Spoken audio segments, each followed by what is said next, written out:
So here we are. Parsley, garlic, eggs, bread soaked in milk, parmigiano. Now what I'm going to do, this is where we get dirty. We have to put our hands in now and mix it all together. There's no other way of doing it. You've got to use your hands. Okay, here we are. As you see, we've got to get down and get dirty with this part of the process. You can't do it with a fork.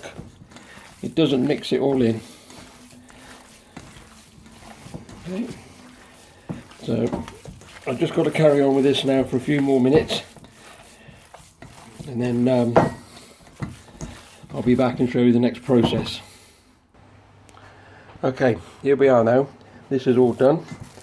The bread, you can use breadcrumbs, but I opted to soak my bread in milk. It was how my mother and my grandmother used to do it. So I've never tried it before. I've always used breadcrumbs. So let's hope it. Well, I'm sure it's going to come out right. But it did when my mother and my grandmother made it. So I don't see any reason why it's going to be any different now.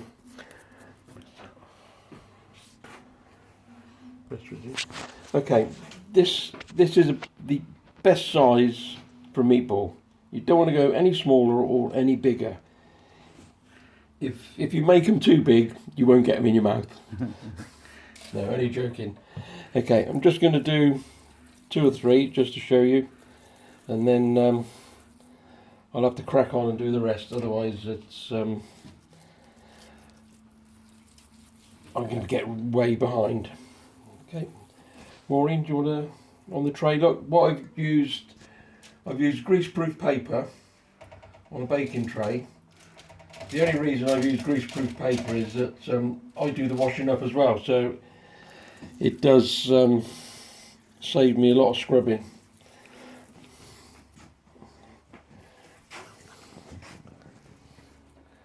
Okay, right, I'll leave you for a few minutes now so I can crack on.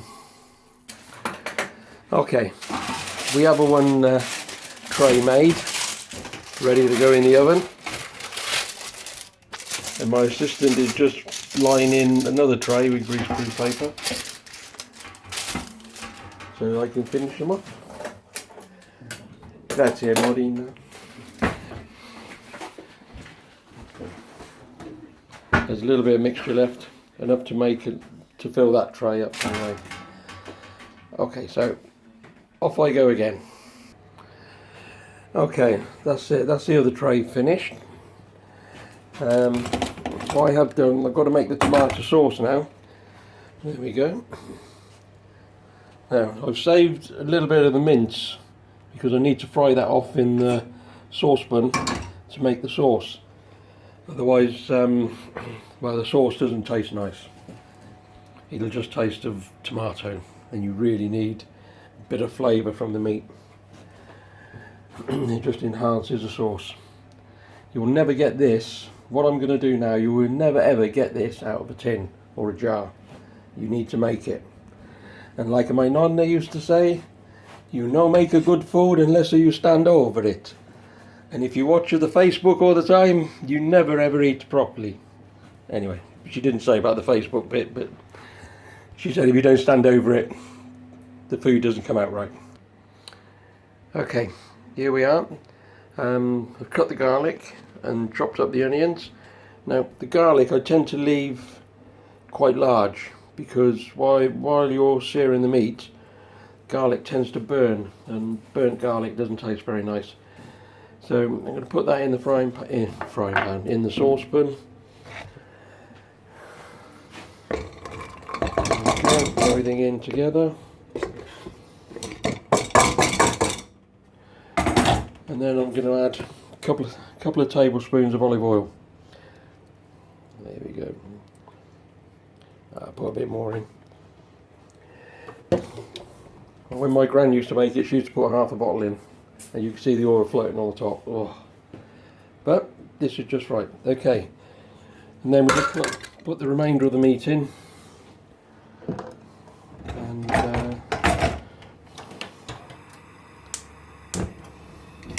like the saucepan, not too high a heat, otherwise you burn everything.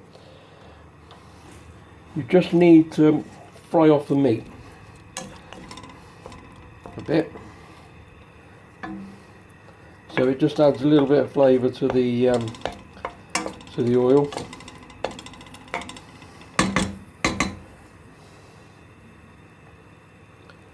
Okay, I'll come back in a few seconds once it's started to brown off a little bit. Right, here we are. As you can see, the meat's frying off lovely. I wish we had smelling vision. The smell, oh, you could almost eat it now. Oh.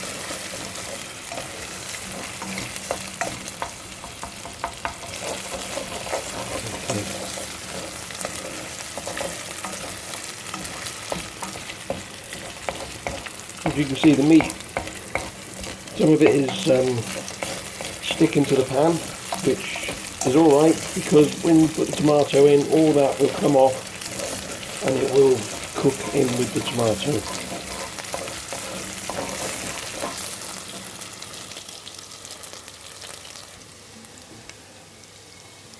Okay, that's browning off lovely. What I'm going to do now, I'm going to add the tomatoes and then leave it to cook for a couple of 3 hours.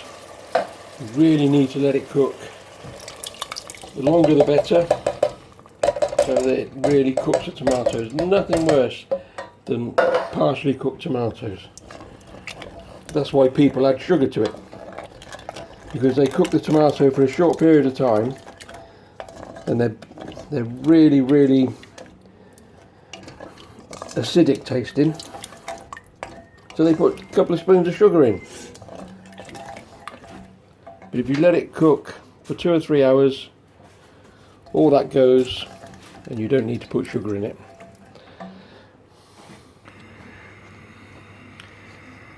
Okay, here we are. The tomatoes I've added. What I normally do, I use 5 tins of tomatoes. Now, people think it's excessive, but you know, I cook it for everybody, so the girls have it. That's why I make so many meatballs. It's not just for us here, it's for everybody.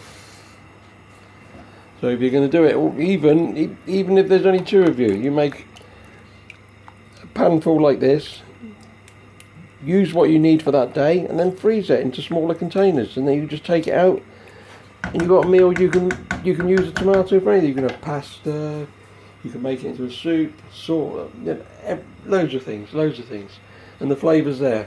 You haven't got to add anything to it. And you can even liquidize it down, take it to work, and warm it up in the microwave if you've got one. You can have a soup, cup of soup, Italian style. Right, what I'm going to do now is I'm going to add some tomato puree, only a spoonful, that's all you need. That will thicken the sauce up nicely. Okay, stir it. Okay, what we're going to do now is bring it to the boil, and then I'm going to boil it for a couple of minutes, then turn it down to lowest of the low and just leave it to simmer for about 3 hours. You can't do it for less, it's got to be a minimum of 3 hours. Okay, here we go. Now let's have a look, see what's happening.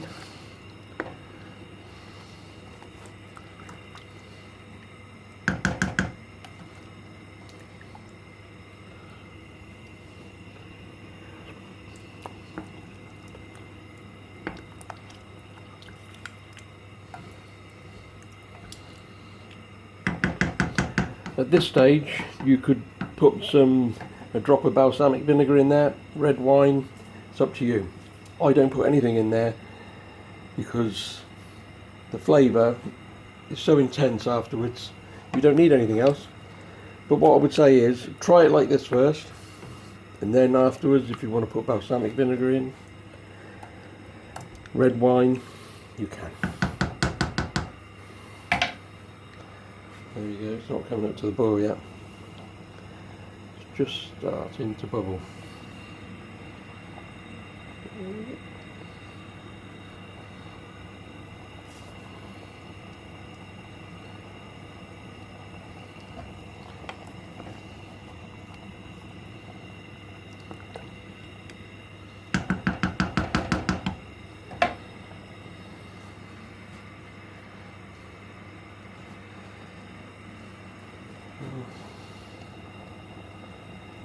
Okay, here it comes, it's bubbling now. So we'll just leave that to boil for a couple of minutes and then I'll turn it down onto the simmer. Okay, with the meatballs, what I do, I cook them for about 15-20 minutes at 120 in a fan oven, preheated. And then when they're cooked, I add them to the sauce. And they finish off in the sauce. So I'm going to add these, I'm going to put these now in the oven. Okay. And what I'll do after about 5 or 6 minutes, I'll swap the trays over. Sauce is bubbling well now. I think it's been bubbling long enough. What I'm going to do, I'm going to transfer it onto a low heat and just let it simmer now for a minimum of 3 hours. Has to be a minimum of 3 hours. Put a lid on it, just let it, just leave it and just stir it occasionally. Okay, here we are. I'm going to swap the trays around now. Take that one out. This one. Spin it. Put it on the top now. Spin it round. Oh, oops, a daisy. I've already spun that one round. Put it on the lower down. I'll leave them in there for another 5 or 6 minutes. And they should just brown off enough now. Okay, ooh, lovely, coming on a treat now. Right, I'll leave them in there. I'll leave them in there another 5 minutes. Turn them over. What I'll do, I'll swap them again.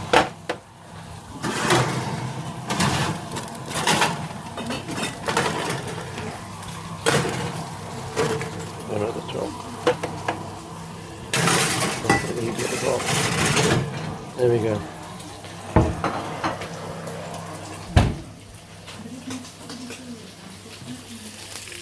Maureen's cooking her breakfast. You might know how to make meatballs, but you don't know how to cook bacon. Correct.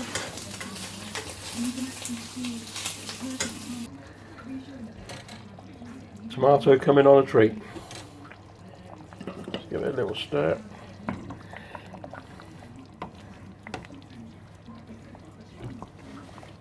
Who's doing a sandwich, Bess?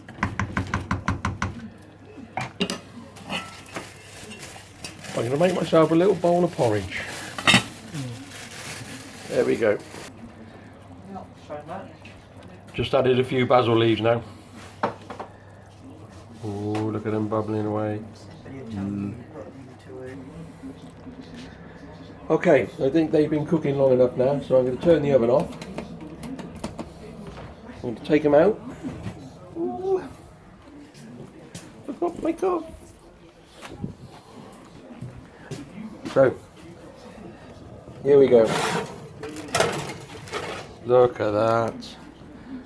Look at that.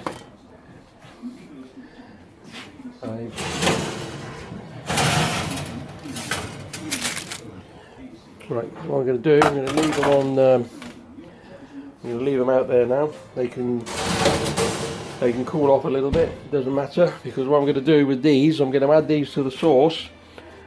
Last 10 minutes or so cooking time, and it'll just warm them up a treat, and hopefully everybody will enjoy it. And anyway, here's one I've just cut this one in half. I'm just going to see what it tastes like. Look at that. Excuse me a minute. God, Maureen, come and try this meatball. God, blimey, it's heaven.